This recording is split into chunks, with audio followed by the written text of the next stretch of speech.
Pernahkah kamu berpikir, bagaimana jika langit yang kita lihat bukan hanya satu, tetapi terdiri dari 7 lapisan? Ribuan tahun yang lalu, Al-Quran telah menyebutkan bahwa langit memiliki 7 lapisan.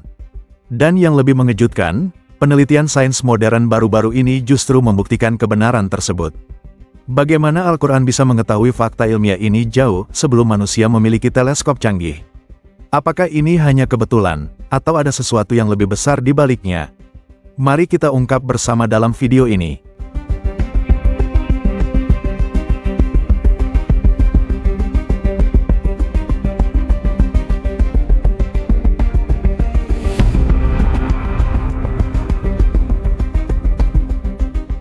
Konsep langit 7 lapis dalam Islam adalah salah satu hal yang disebutkan dalam Al-Quran dan banyak dibahas oleh para ulama dalam tafsir mereka.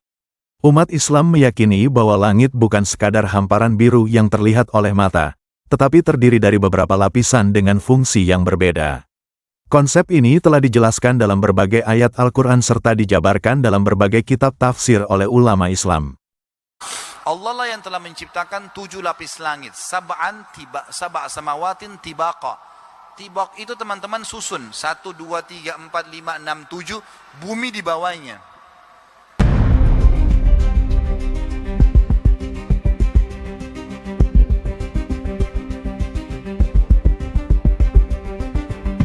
Dalam Al-Quran, Allah Subhanahu wa Ta'ala berfirman dalam surah Al-Mulk ayat 3, yang telah menciptakan 7 langit berlapis-lapis.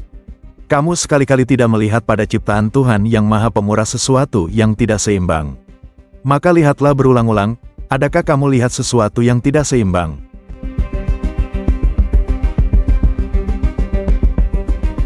Allah Subhanahu wa Ta'ala berfirman dalam surah Al-Baqarah ayat 29, Dialah Allah yang menciptakan segala yang ada di bumi untuk kamu. Kemudian dia menuju ke langit, lalu dia menjadikannya 7 langit. Dan dia Maha mengetahui segala sesuatu.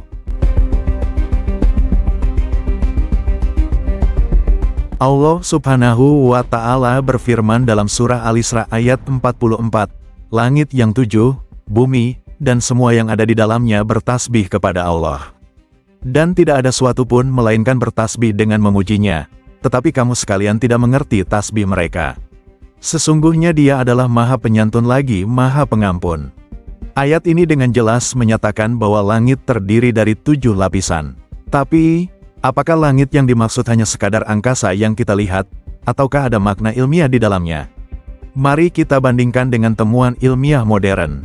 Para ulama dan mufasir atau ahli tafsir memiliki beberapa penjelasan mengenai makna 7 lapisan langit yang disebutkan dalam Al-Quran. Ibnu Katsir dalam tafsirnya menjelaskan bahwa langit 7 lapis adalah langit yang nyata dan benar-benar ada dalam bentuk fisik. Ia merujuk pada hadits Rasulullah Shallallahu Alaihi Wasallam dalam peristiwa Isra Miraj, di mana Nabi Muhammad Shallallahu Alaihi Wasallam melewati 7 lapisan langit sebelum mencapai Sidratul Muntaha. Menurut Ibnu Katsir, langit pertama adalah tempat bintang-bintang, sedangkan langit kedua hingga ketujuh adalah dimensi berbeda yang hanya dapat diketahui oleh Allah dan malaikat.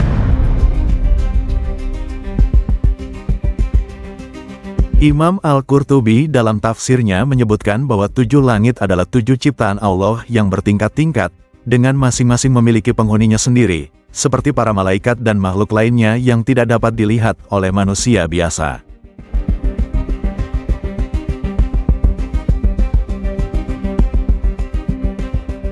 Imam At-Tabari menyatakan bahwa langit 7 lapis bisa memiliki 2 makna.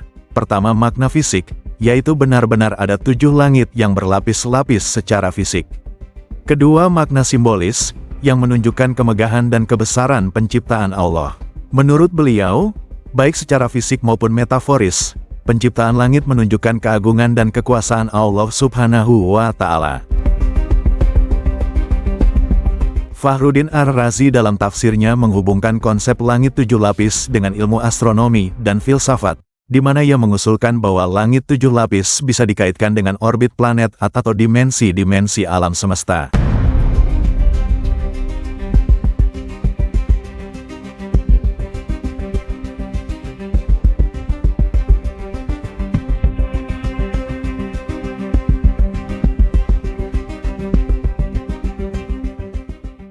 Dalam ilmu pengetahuan modern, konsep 7 lapisan langit sering dikaitkan dengan struktur atmosfer bumi, yaitu 1.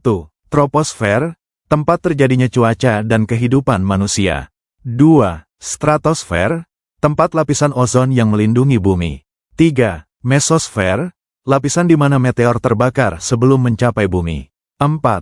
Termosfer, lapisan dengan suhu ekstrim dan aurora terjadi. 5. Eksosfer, lapisan yang sangat tipis dan transisi keluar angkasa. 6. Ionosfer, bagian dari termosfer yang mempengaruhi komunikasi radio. 7. Magnetosfer, lapisan pelindung yang menjaga bumi dari radiasi matahari.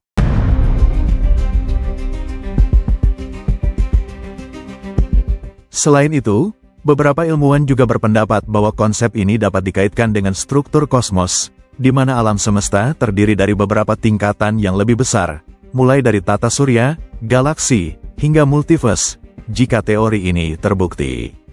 Yang mencengangkan adalah, Al-Quran menyebutkan konsep ini lebih dari 1400 tahun yang lalu. Tapi apakah hanya sampai di situ? Ternyata, sistem langit 7 lapis ini juga berlaku di seluruh alam semesta.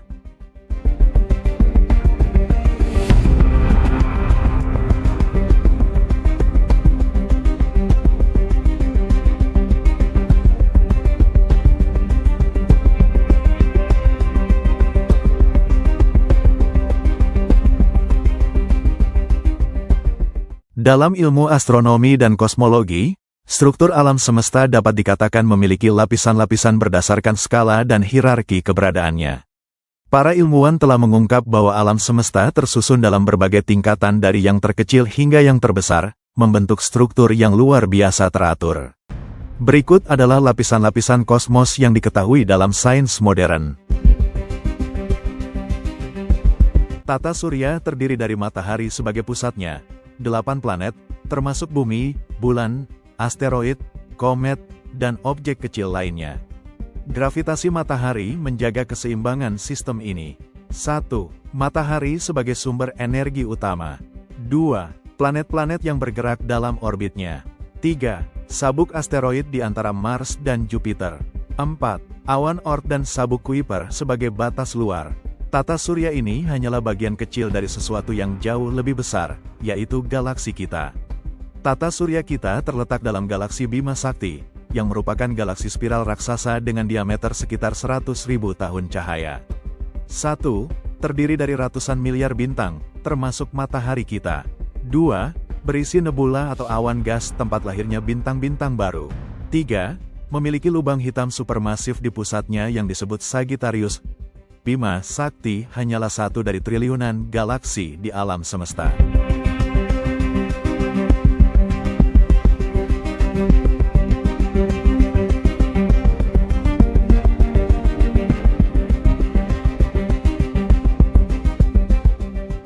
Galaksi-galaksi dalam alam semesta tidak tersebar secara acak, melainkan terkumpul dalam kelompok-kelompok besar yang disebut gugus galaksi.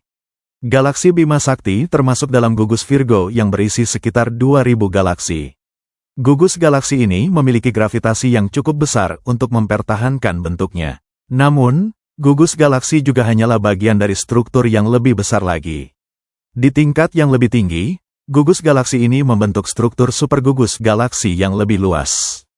Bima Sakti dan gugus Virgo adalah bagian dari supergugus Laniakea, yang memiliki diameter sekitar 520 juta tahun cahaya dan mencakup sekitar 100.000 galaksi. Supergugus ini tidak berdiri sendiri, melainkan terhubung dalam jaringan kosmik yang sangat besar. Pada skala terbesar yang bisa kita amati, alam semesta memiliki struktur seperti jaring laba-laba raksasa yang disebut jaringan kosmik. Terdiri dari filamen-filamen galaksi yang membentuk struktur panjang dan bercabang. Filamen ini dipisahkan oleh ruang kosong yang hampir tidak memiliki galaksi. Alam semesta terlihat seperti jaring besar yang menghubungkan supergugus galaksi satu sama lain. Jaringan ini mencerminkan bagaimana gravitasi dan materi gelap membentuk alam semesta sejak Big Bang.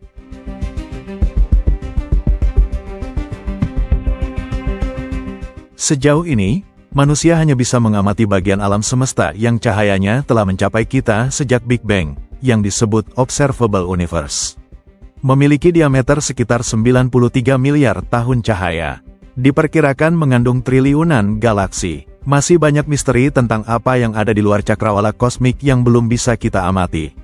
Beberapa teori menyatakan bahwa alam semesta kita hanyalah bagian dari multiverse, yaitu kumpulan dari banyak alam semesta lain yang mungkin memiliki hukum fisika berbeda. Fakta ini semakin menegaskan bahwa langit memang berlapis-lapis, seperti yang disebutkan dalam Al-Quran. Dalam surah As-Saffat ayat 6, Allah berfirman, "Sesungguhnya kami telah menghiasi langit dunia dengan hiasan berupa bintang-bintang." Menariknya, para ilmuwan menemukan bahwa bintang-bintang di alam semesta memang hanya ditemukan pada lapisan pertama langit, yaitu dalam galaksi. Di luar galaksi, tidak ada bintang yang bersinar. Bintang-bintang hanya ada di langit dunia, seperti yang disebutkan dalam Al-Quran. Ini adalah salah satu fakta sains yang semakin memperkuat kebenaran kitab suci ini. Dalam surah Yasin ayat 38-40, Allah berfirman, "Dan matahari berjalan di tempat peredarannya. Demikianlah ketetapan yang maha perkasa lagi maha mengetahui. Dan telah kami tetapkan bagi bulan manzilah-manzilah, sehingga, setelah sampai ke manzilah terakhir, kembalilah dia seperti bentuk tandan yang tua. Tidaklah mungkin bagi matahari mengejar bulan, dan malam pun tidak dapat mendahului siang. Masing-masing beredar pada garis edarnya." Ayat ini menggambarkan bahwa matahari dan bulan memiliki orbitnya masing-masing. Ilmuwan modern pun membuktikan bahwa matahari bergerak mengelilingi pusat galaksi Bima Sakti dengan kecepatan 828.000 km per jam. Bulan berputar mengelilingi bumi dengan pola orbit yang tetap. Fakta ini semakin memperjelas bahwa Al-Quran telah menyatakan konsep ini jauh sebelum teleskop dan peralatan canggih ditemukan.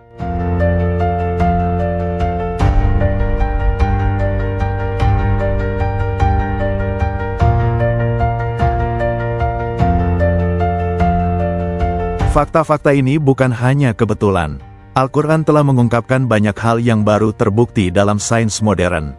Dari konsep langit 7 lapis, bintang yang hanya ada di langit dunia, hingga matahari dan bulan yang terus beredar, semuanya telah disebutkan dalam kitab suci Islam sejak lebih dari 1400 tahun yang lalu.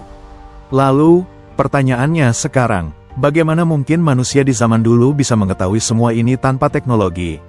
Apakah ini hanya kebetulan, atau bukti nyata bahwa Al-Quran adalah wahyu dari Sang Pencipta? Bagaimana menurut kalian? Apakah ini kebetulan atau ada sesuatu yang lebih besar di baliknya? Tulis pendapat kalian di kolom komentar. Jangan lupa like, share, dan subscribe untuk mendapatkan lebih banyak konten menarik lainnya. Sampai jumpa di video selanjutnya.